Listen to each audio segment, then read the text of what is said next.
Kalau dari Bapak sendiri ngelihat lebih mending yang mana gitu? Terima kasih. Kalau untuk saya mending nggak bayar saya. Cuman gini, itu kan ada kebijakan pimpinan di atas, presiden dan lain-lain ya, diskusi. Sepertinya kita akan cenderung, ini belum putus juga, kita akan cenderung membayar jalannya, itu infrastrukturnya kan. Mau rolling stocknya bukan kita yang itu, mereka yang nanggung. Cuman saya belum mendapat atau kita belum sampai kesimpulan titik terakhir seperti apa. Makanya saya bilang kalau nanti mereka diskusi dengan sana, saya ikut, saya mau lihat. Jangan sampai saya rugi amat gitu. Tapi kita lihat yang terbaik buat negara ini. Nggak puas? Tanya apa lagi? Cukup ya gitu ya, kira-kira gitu. Jadi ini prosesnya masih berjalan. Mengenai penerimaan pajak Pak, masih 62,4% sampai. Jadi kita tadi rapat ALKO tentang pendapatan APBN kita seperti apa sampai akhir tahun. Kita udah hitung semuanya, kira-kira masih defisit yang paling penting ya, di bawah 3% terjaga dengan baik. Itu masih terjaga dengan baik. Itu yang paling penting kan untuk kita ya. Jadi pajaknya akan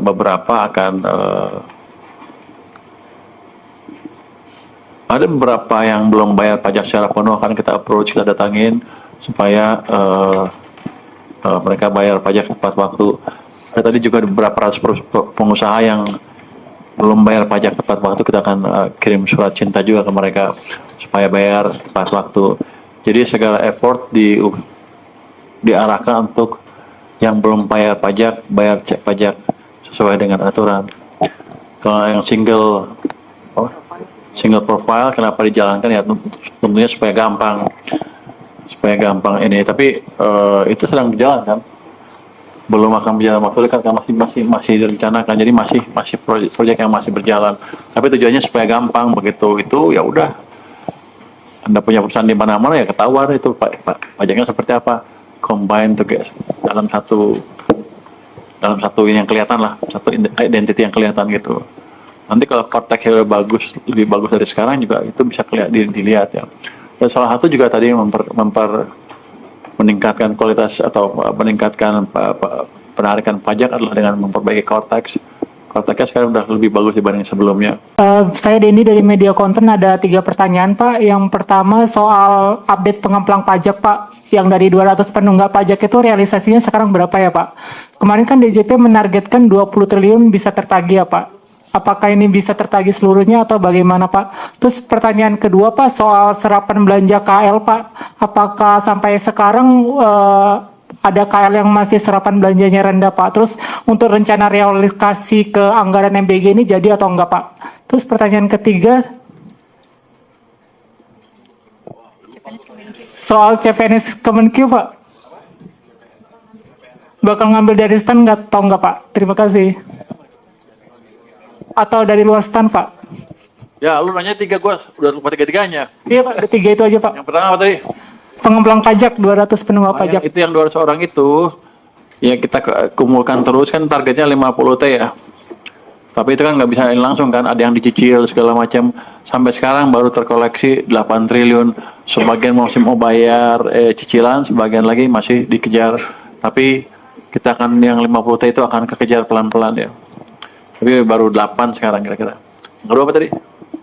Tapi yang target 20 triliun Pak bakal bisa tertagih berarti sampai akhir tahun ini. Kemarin kan DJP nargetnya 20 triliun tertagih Pak. Kemungkinan besar tertagih.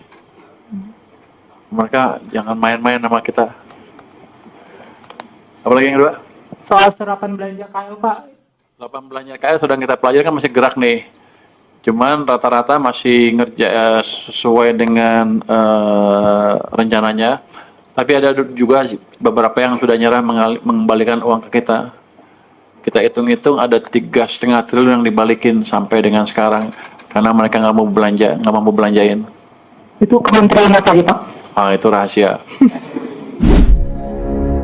Bagaimana Indonesia ke depan membangun tanpa menggunakan uang lama atau uang kemarin? Uang kemarin adalah uang APBN hasil karya sang ibu yang penuh prestasi yang manut pada IMF itu. Kalau kita membangun pakai uang pajak, uang rakyat seperti BUMN kemarin, seperti Danantara hari ini, seperti anggaran kementerian dan kas daerah, itu semua uang kemarin, uang rakyat, uang yang diperebutkan oleh banyak politikus dan partai serta pejabat yang aji mumpung. Namun, bisakah ke depan kita membangun pakai uang sekarang atau uang masa depan? Tak perlu pakai uang hasil keringat rakyat, tak perlu hasil dari memeras pajak, tak perlu meminjam IMF, tak perlu meminjam yuan. Semua itu istilahnya adalah uang kemarin. Sahabat, informasi kali ini saya hanya membaca langkah Pak Prabowo dengan menggantikan Ibu Menkyu dengan Menteri Koboi Pak Purbaya. Langkahnya Pak Purbaya cukup mengagetkan. Di awal, dia menentang hegemoninya Opung. Ia mendapatkan tepuk tangan satu Indonesia.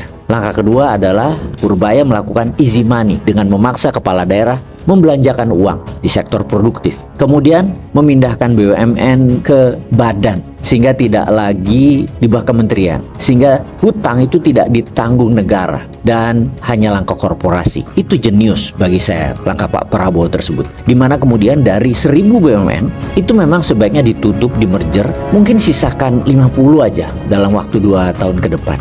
Langkah yang paling menarik dari Pak Prabowo adalah diberikan posisi strategis kepada Profesor Brian, seorang peneliti bidang nanoteknologi dari ITB, Menteri Dikti Saintek, yang pada akhir Agustus kemarin beliau juga mendapatkan jabatan baru yaitu Kepala Badan Mineral atau BIM. Ini langkah yang tidak ada orang baca dari Pak Prabowo. Maka sebagai seorang yang sedikit memahami metalurgi dan punya usaha kecil-kecilan di bidang mineral berbasis nanoteknologi di Situbondo, maka langkah Pak Prabowo menjadi bahan analisa saya. Bisa-bisa uang masa depan atau uang hari ini, atau mungkin kita menggunakan istilah APBN baru, adalah Indonesia membangunnya menggunakan uang berunderlying mineral. Badan Industri Mineral akan memayungi mineral yang akan dikeluarkan dari ESDM agar menjadi lincah, tidak di bawah Pak Bahlil lagi, tidak di bawah Menteri SDM. Bisa jadi Badan Industri Mineral ini didirikan menjadi semacam bulognya atau badan urusan logistik dalam hal urusan logam strategis. Jadi seluruh tambang di Indonesia tidak boleh lagi menjual bebas, semuanya harus disalurkan ke BIM atau dibeli oleh BIM.